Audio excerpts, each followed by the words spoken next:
After the most recent school shooting, like many of you, it's stuck in my mind for weeks. As the mom of a very young daughter, events like this terrify me, thinking of what school will be like for her in 5, 10, 15 years.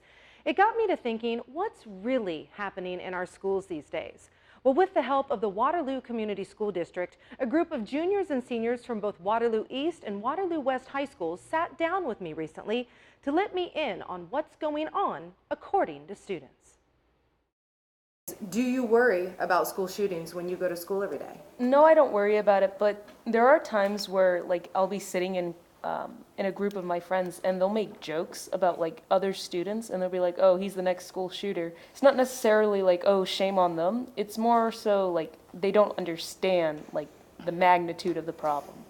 I feel very safe at the school that we go to just because of the precautions that are being taken and have been taken. In the morning, the administrators stand in front of the doors with the doors open, and there's nothing to keep someone from bringing something into the school. Is there anything that you've ever thought personally that would make you feel a little safer at school? Because you can bring in a knife, a gun, a pepper spray, anything into the schools, and they won't know because it's going to be in your book bag.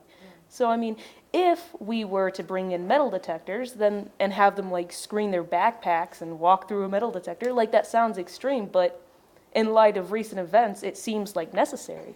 Guns aren't the only way you can hurt somebody. If somebody really wants to hurt someone else, there's many ways you can do it. Next topic, drug use. Simple question, is this an issue?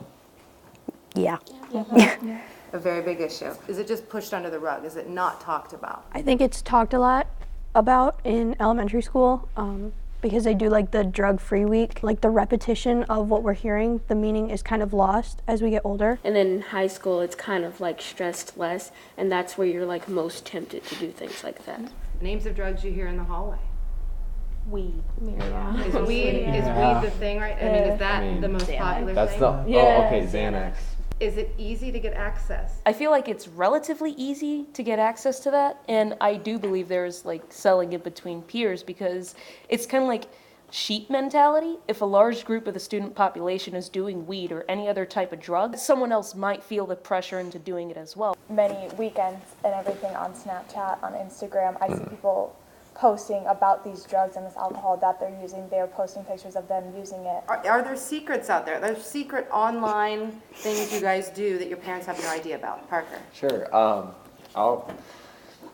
apologize for everyone who's watching this, but yes, there has been a really big increase in Personal accounts, but that are private to only a certain group of people. Because people have spam accounts, and then they have Finstas, which is a fake Instagram. Friendstas? Finsta. So it's fake Instagram. Oh, okay. And so a spam account is where you post all of your embarrassing pictures and stupid things. And then your Finsta is where most people, it's usually private, and most people would post them smoking weed or something on it. Are your parents personally aware of the things you're doing online?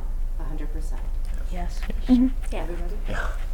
And our conversation isn't over. I spoke with the students for over an hour that day. Hear their thoughts on acceptance and something at top of mind for so many, bullying. More according to students later on this week. Abby Turpin, News 7 KWWL.